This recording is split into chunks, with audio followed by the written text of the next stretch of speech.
Hello friends, जैसा कि हमने लास्ट एपिसोड में देखा, वो सिक्स टायर किंग का मास्टर उसको ईस्टर्न ग्राउंड के कॉन्शियसनेस में ले आता है, जहाँ पर उसकी सारी मेमोरीज इकट्ठा होती हैं। पर वो उसको धोखे से लाइफ ऑफ डेथ के फॉर्मेशन में घुसा देता है और उसके बाद उसका सीना फाड़कर वो स्पिरिचुअल स्टोन निकाल लेता है और आखिर में उससे बताता है उसने उसको सिर्फ इसी काम के लिए ही रास्ते से उठाया था। अब उसका काम पूरा हो गया तो वो उसको मारना चाहता है। ये सब पता चलने के बाद सिक्स टायर किंग काफ़ी ज़्यादा उदास हो जाता है और हंसते हुए मर जाता है। अब आगे एपिसोड की शुरुआत में हम देखते हैं वो सिक्स टायर किंग हंसते हुए कह रहा होता है, मैं एक लो क्लास आदमी के प्यार में जाकर फंस गया और देखो जो मेरा क्या हाल हो चुका है। ये बहुत ही ज़्यादा बुरा है, बहुत ही ज़्यादा। ये कहते हुए वो बहुत ज़ोर से हंस रहा होता है और फिर वो स्पिरिचुअल पार्टिकल बनकर उड़ जाता है। ये देखकर उसका मास्टर उससे कुछ भी नहीं होता और वो कहता है दुश्मनी काफ़ी अनंत है, कुछ भी नहीं हो सकता इसका। वांगली ये सब कुछ बगल में बैठे हुए देख रहा होता है और कह रहा होता है, अगर मुझे यहाँ से बाहर निकलना है तो मुझे यहाँ पर इनहेरिटेंस पानी पड़ेगी, तभी मैं यहाँ से बाहर निकल सकता हूँ। पर ये जो डेमोनिक आदमी है, इसकी कल्टीवेशन मेरे से बहुत ज़्यादा है। अगर मैं इससे लड़ूंगा भी तो मेरे जीतने की भी कोई चांस नहीं है। इससे अच्छा तो यही रहेगा मैं आराम से पहले ये सब देखूं। इधर हम देखते हैं वो पर्ल धीरे धीरे करके वहाँ की सारी स्पिरिचुअल एनर्जी को अपने अंदर इकट्ठा कर रहा होता है। वो जैसे ही वो सारी स्पिरिचुअल एनर्जी उसके अंदर इकट्ठा हो जाती है, तभी एक वहाँ पर आवाज़ गूंजती है, आखिर यहाँ पर कौन है।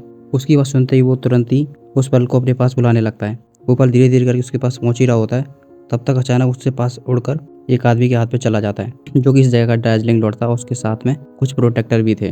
वो सामने देखकर तुरंत ही वांगलिन की लोकेशन का पता लगा लेता है। वांगलिन ये देखकर चौंक जाता है। वो सिक्स डायर का मास्टर तुरंत ही उसको ग्रीट करने लगता है और कहता है, दार्जिलिंग लॉर्ड, आपके सबऑर्डिनेट्स ने आपको देखा। वो दार्जिलिंग लॉर्ड वो अपने हाथ में उस पल को लेकर देख रहा होता है, आखिर ये क्या है। उसने वांगलिन की लोकेशन का भी रिवील नहीं किया होता है, पर हकीकत में उसने उसकी लोकेशन का पता नहीं लगा पाया होता है। वो बस कैसे ही देख रहा होता है। वो सिक्स डायर का मास्टर तुरंत ही बताने लगता है, मैंने अपने डिसिपल का इस्तेमाल कर एक सूत्रा तैयार किया था और इस सूत्रा की मदद से मैं अपनी कल्टीवेशन को आगे बढ़ा सकता हूँ। अगर सीनियर को अगर ये अच्छा लग रहा है तो आप अपने पास रख सकते हैं, इसमें मुझे कोई दिक्कत नहीं होगी। और अपने मुंह को नीचे कर लेता है। हम उसके मुंह को देखते हैं कि उसे बहुत ज़्यादा गुस्सा आ रही होती है। वो आदमी काफ़ी देर तक उस पल को देखता है, मुट्ठी दबाकर उसे फोड़ देता है और चारों तरफ वो बिखर जाता है। उसको बिखरता देखकर वो तुरंत ही हाथ अपना ऊपर करता है, पर लेकिन वो कुछ भी नहीं कर सकता था। इसके बाद वो कहने लगता है, मैंने सोचा ये तो कोई बहुत ही अच्छा सामान होगा, पर ये तो तुच्छ ही निकला। फिर उसके बाद वो उसको खींच लेता है और कहने लगता है, जाके सॉलोइंग सोल को रोड़ो। स्पिरिट रिफ्ट बनाकर उसमें उसको फेंक देता है और फिर वहां से वो भी जाने लगता है। जाने से पहले वो एक बार उधर की तरफ नगाह को घुमाता है, पर फिर वो भी वहां से चला जाता है। वांगली अंदर बैठे बैठे कह रहा होता है, डेस्टिनी भी बहुत अच्छा खेल है, 2 मिनट में पलट गई। पर वो जैसे ही वहां से चले जाते हैं, फिर वो भी हेवनली परमिट से बाहर निकल आता है और उस नदी के किनारे आ जाता है। नदी के किनारे आ जाने के बाद वो अपना हाथ उस नदी के पानी में देता है। तभी हम देखते हैं कि कहाँ पर काफी सारी उस नदी में से, समुद्र में से काफी सारी स्पिरिचुअल पावर एक जगह पर इकट्ठा होने लगती है, जो कि गोल्डन कलर की होती है। तभी हम देखते हैं कि एक पिंक कलर की स्पिरिचुअल ऑरा वो भी कलेक्ट होने लगती है और धीरे धीरे करके जो भी पर्ल था वो वापस से रिस्ट्रैक्ट हो जाता है और फिर उसके बाद वो वांगलिन के हाथ में आ जाता है। उसके हाथ में आ जाने के बाद वांगलिन उसे बड़े ध्यान से देखता है और उसके बाद वो अपने दूसरे हाथ में से उसी हाथ की हड्डी को निकाल लेता है, जो कि उसने फॉरबिडन माउंटेन पर पाई थी। वो जैसे ही उस हाथ की हड्डी को निकालता है, वो पर्ल और वो हाथ की हड्डी दोनों बड़ी जोर से वाइब्रेट करने लगते हैं और वाइब्रेट करने के बाद वो सीधे ही उस समुद्र के ऊपर चले जाते हैं। उस हाथ की हड्डी में से कुछ स्पिरिचुअल पावर निकल रही होती है और फिर वो बड़ी जोर से घूमने लगते हैं। वांगली उन दोनों को ऐसा करते हुए देख रहा होता है। अचानक से ही वो उसे दिखता है, वो किसी एक आदमी के हाथ में होता है और उससे कुछ स्पेस में एक वर्महोल घूमता हुआ दिखता है।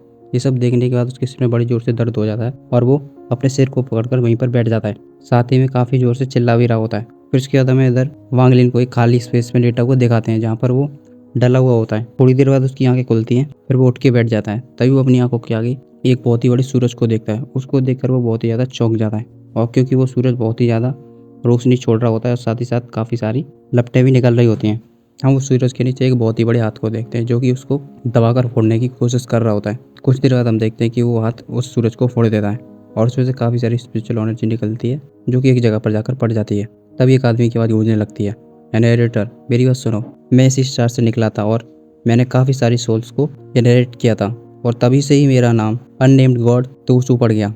जनरेटर मेरी बात सुनो, तुम्हारे पास जो कोर है वो पूरी तरह से पूरा नहीं है और इसी वजह से तुम्हारे पास बहुत ही कम समय है। अगर तुम्हारे पास और ज़्यादा कोर होता तो तुम्हारे पास काफ़ी ज़्यादा समय होता, पर तुम्हारे पास थोड़ा बहुत तो समय है ही, क्योंकि जब मेरी लाइफ मौत की कगार पर थी तब मैंने एक और स्पिरिचुअल कोर को तैयार किया था और मैं नहीं चाहता कि मैं पॉइजनड हो जाऊं। यानी कि ये यहाँ पर उस डेविल तोसू की बात कर रहा है जिस कॉन्शियसनेस सी पर कब्जा करके रखा हुआ है, वो बता रहा होता है और उसके पास से एक और कोर निकल आता है। तभी हमें अचानक से डीमन गॉड तोशन को दिखाने लगते हैं। डीमन गॉड तोशन बेरा एक एविल थॉट है जो कि मैंने काफ़ी सालों से अपने कोरों में से निकाल कर इकट्ठा किया है, पर उससे तुम बिल्कुल भी मत लड़ना, क्योंकि अगर तुम उससे जब लड़ोगे तो वो बड़े ही आराम से तुमको ख़त्म कर देगा। और साथ ही साथ हमें दिखा रहे होते हैं वो डीमन गॉड एक ही घूंसा मारकर उसके गॉड तोशन के शरीर को गायब कर देता है। वो डीमन गॉड अपना हाथ ऊपर उठाकर कह रहा होता है, तुम चाहे जिंदा रहो चाहे मर जाओ, और आज से तुम्हारी जगह मैं लूँगा और कोई नहीं, सिर्फ मैं। और काफ़ी ज़ोर से हंस रहा होता है। तभी टोशू गॉड कह रहा होता है, जब मैं मरने की कगार पर था तभी मैंने अपनी एक तलवार निकालकर, जो कि उसकी सोल का आखिरी रूप बचा हुआ था, उससे अपनी सी ऑफ कॉन्शियसनेस को बांट दिया। इसी तरह से वो तलवार जब समुद्र में चल जाती है और उसका पानी चारों तरफ से कट जाता है और आधा समुद्र उस डीमन गॉड का हो जाता है और बाकी बचा हुआ तोशू गॉड का। इसी तरह से रेड कॉन्शियसनेस का मालिक वो बन जाता है और ब्लू कॉन्शियसनेस मेरी जगह में बचता है। तभी हमें बहुत सारे कोड्स को दिखाने लग रहे होते हैं जो कि रीडिक करके सीधी सी कॉन्शियसनेस में घुस जाते हैं, जिसकी लोकेशन वांगलिन को पता चल चुकी होती है। उसके बाद वांगलिन तुरंत ही उस गॉड से पूछने लगता है, तो आखिर डीमन गॉड तोशू मुझे क्यों पकड़ना चाहता है और इतने लोगों को भेज रहा है? इस पर वो कहने लगता है, क्योंकि वो तुमको सोल डिवार करने की पावर देना चाहता है, या फिर तुमको उस जगह पर भेजना चाहता है जिस जगह पर कोई भी गॉड कोर स्टोन नहीं है। ये सुनने के बाद वांगलिन कहने लगता है, अच्छा तो ऐसी बात है। फिर इसके बाद वो दोबारा से उससे पूछता है, तो मैं यहाँ से कैसे निकलूंगा, यानी कि इस बॉडी से कैसे निकलना चाहूँ, इस बॉडी से कैसे निकलूंगा? इस पर वो कहने लगता है, तुम इस बॉडी से जब भी बाहर निकल सकते हो जब तुम पूरी तरह से यहाँ के नरेटर्स को पालोगे, और इसी तरह से तुम बड़े आराम से बॉडी ऑफ कोर्स में ट्रैवल कर सकते हो। पर नरेटर मेरी एक बात सुनो, तुम मेरी विल को उस टोशन को इनरेट बिल्कुल भी नहीं करने दोगे, क्योंकि अगर वो उस चीज़ को इनरेट कर लेगा तो वो आगे जाकर गॉड ऑफ कोर्स बन जाएगा और उसके साथ ही वो अपने हाथ में जो उसके एक कोर होता है उसको फोड़ देता है और उस कोर की सीधी पावर वांगलिन के सिर में घुसने लग जाती है। अगर ऐसा हुआ तो यहाँ पर सभी लोग मर जाएंगे और कोई भी नहीं बचेगा। इस बात को याद रखना। इसके बाद हम वांगलिन को देखते हैं जो कि तुरंत ही अपनी आंखें खोल देता है। सी ऑफ कॉन्शियसनेस के शोर पर पड़ा हुआ था। वो तुरंत खड़ा हो जाता है और उसके माथे में से काफ़ी सारे अक्षर निकलने लगते हैं और जो कि आसन में जाकर रुक जाते हैं। वो उनके सामने जाकर खड़ा हो जाता है, उनको ग्रीट करने लगता है और कहता है, सीनियर तुम्हारी बात को मैं नीचे नहीं जाने दूंगा, वांग तुम्हारे कामों को पूरी अच्छी तरह से कंप्लीट करेगा। इधर हम देखते हैं कि वांगलिन उसी सी ऑफ कॉन्शियसनेस के ऊपर गो जोर से घूम रहा होता है और उसकी स्पीड काफ़ी तेज होती है और वो आगे बढ़ते हुए जा रहा होता है और कह रहा होता है, मुझे वो सारे और इसी डेड सी में मिलने वाले हैं। तभी हम देखते हैं उसका डेविल बाहर निकल आता है जो कि वांगलिन की स्पीड को देखकर चौंक चुका होता है, क्योंकि वांगलिन की स्पीड पहले से ज़्यादा बढ़ चुकी होती है और साथ ही साथ वो एक रिपेल और भी छोड़ रहा होता है जो कि रेड कलर की होती है। वो बाहर निकलने का तुरंत ही कहने लगता है, मास्टर तुम तो बहुत ही तेज हो, बहुत तेज। तुम कल्टीवेशन तो ऐसे करते हो एकदम राजा की तरह। चलो उन ओल्ड मोस्टर्स पर हमला करते हैं और उन सबको मार देते हैं। तभी वांगलिन उससे कहने लगता है, चुप हो जाओ, बहुत ज़्यादा बोल रहे हो, मैं यहाँ पर सिर्फ ओट्स को ढूंढने की कोशिश कर रहा हूँ और कुछ भी नहीं। तो वो उससे कहने लगता है कि तुमने उस इनकार्नेशन को मार दिया।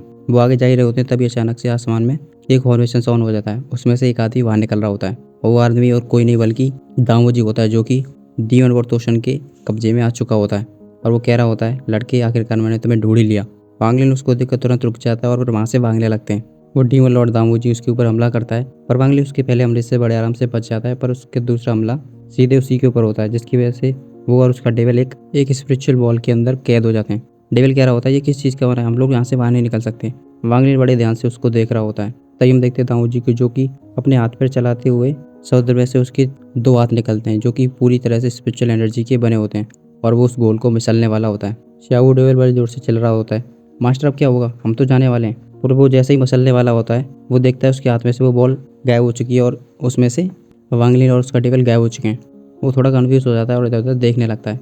हम देखते हैं कि वांगलिन एक स्किप टेक्निक का इस्तेमाल करते हुए अपने डेविल को पकड़कर वहाँ से बाहर निकल जाता है और दूसरी तरफ सी ऑफ कॉन्शियसनेस के बाहर निकलता है और सीधे उड़ते हुए जा रहा होता है। श्याओ डेविल उससे पूछता है, मास्टर जी किस तरह की टेक्निक थी, ये क्या किया तुमने अभी? तभी हम देखते हैं कि दामोजी उसके सामने आ जाता है। फिर वांगलिन तुरंत ही वहाँ से भागने लगता है, पर वो डीमन लॉर्ड दामोजी उसका पीछा बिल्कुल भी नहीं छोड़ता है। वो बार बार से उस स्पिरिचुअल हैंड से उस पर हमला करवा रहा होता है और वांगलिन उस स्केप टेक्निक का इस्तेमाल करते हुए उसके हाथों से लगातार बच रहा होता है और आखिर में उसके दोनों घूंसों से बच के आगे निकल जाता है और फिर कहने लगता है। इस पर वो दामोजी कह रहा होता है, फिल फॉर्मेशन के लड़के बचकर कहाँ जाओगे, और उसके पीछे जाने वाला होता है। तभी वो देखता है उसके ऊपर से अचानक से एक और स्पिरिचुअल हैंड आता है और उसको पकड़ लेता है और ये वही दोबारा से और उस हैंड को चलाने वाला और कोई नहीं बल्कि वही ब्लाजिंग लॉर्ड होता है जो कि दामोजी को कसकर अपनी मुट्ठी में पकड़ चुका था और उससे कहने लगता है, क्या तुमने सुना नहीं कि मास्टर ने क्या कहा, हमें ये स्वेलिंग पैटर्न वाला आदमी जिंदा चाहिए, ना कि मरा हुआ। डीमन लॉर्ड दामोजी की तबीयत खराब हो जाती है और वो कहने लगता है, लॉर्ड मैसेंजर मुझे माफ़ कर दें। वो उससे 2-3 बार माफ़ी मांगता है पर वो उसकी एक भी नहीं सुनता और मुट्ठी में पकड़कर उसे बेच देता है। और इसी के साथ ही लॉर्ड दामोजी का राम राम सत्य हो जाता है और फिर वो कह रहा होता है जाओ उसको पकड़ो। आज के एपिसोड बस इतना ही, मिलते हैं अगले एपिसोड में।